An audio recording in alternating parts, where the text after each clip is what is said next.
સમાચાર અરવલ્લીથી કોંગ્રેસમાંથી વધુ એક રાજીનામું પડ્યું છે।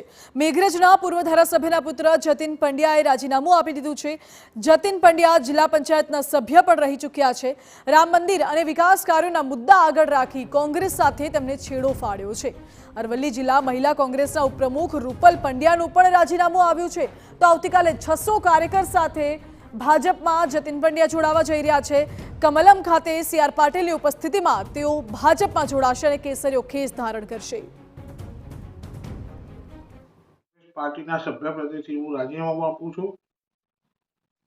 તેનું કારણ એવું છે કે ભારતના વડાપ્રધાન નરેન્દ્રભાઈ મોદી સાહેબ, અમિત શાહ સાહેબ, સીઆર પાટીલ સાહેબ, ભૂપેન્દ્રભાઈ સાહેબ, સત્તાકરજી અને અમારા જિલ્લા કક્ષાએ રાજુભાઈ ભીખાજી ખૂબ સારી કામગીરી કરી રહ્યા છે અને એમાં એમના અવરમાં આજે દેશમાં વિશ્વમાં આપણો દેશ નામ કમાઈ રહ્યો છે। તો અવરમાં અમે પણ એના સહભાગી થઈએ અને ભારતીય જનતા પાર્ટીનું કામગીરી કરીએ।